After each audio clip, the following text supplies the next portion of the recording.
Welcome to beautiful downtown Warsaw, Indiana. I'm standing in front of the St. Regis Club and the newly opened Three Crowns Coffee. Recently I had a chance to sit down with the owner, Dave Gustafson, and the manager, Eric Squires, and talk to them about how they're building Three Crowns to be the preeminent coffee destination of northern Indiana.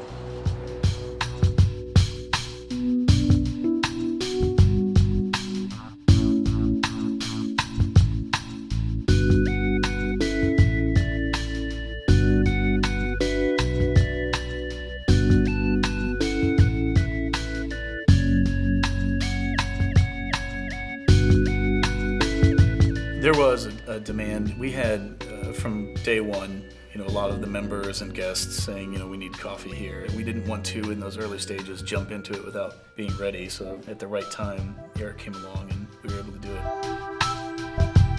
Things were kind of like falling in place, and one of the things that I was patient on was waiting for the right person to lead it, because I personally didn't know a lot about coffee moving into this.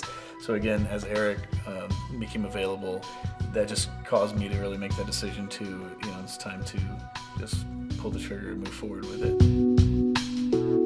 With a startup, you can do just about anything that you want and get people behind it. But once you start doing something, it is extremely difficult to get them to change.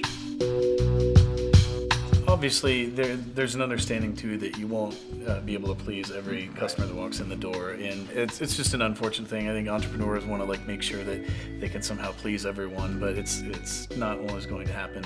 I think too, it's just part of that whole process of trying to at least educate along the way and show why your product stands out as something different.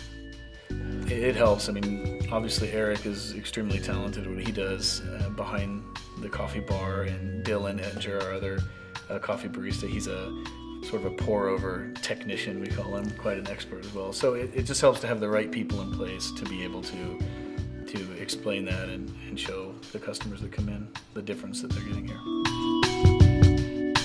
Part of it was carryover from what we did previously at the club, and I think it was just the ease of transition there. But it was, as sort of an early adopter, I guess, it was the novelty of it was exciting, and again, from the consumer's perspective, be able to come up and use the iPad as a payment system. It was just a good system. It was easy for the customer, easy for the establishment here.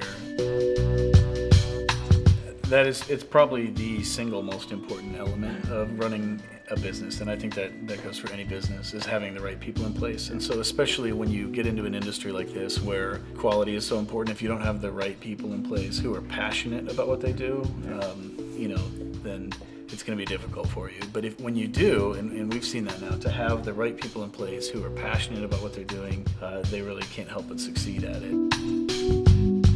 I think the biggest thing that has made this work so well, so quickly, is that we both Dave and I, we came at it separately, but have just had a very clear vision of what we wanted, and we really knew what we were shooting for. So having that goal in mind and knowing what we wanted things to look like once it was open was incredibly important to the success of it. One of the essential things is having just enough of a cash reserve to where you can make it through, the next few months. If you kind of face Armageddon as a business, can you make it out of that sort of in startups, what they call the Death Valley? Beyond funding, again, I would say, again, back to that most essential element is the right people.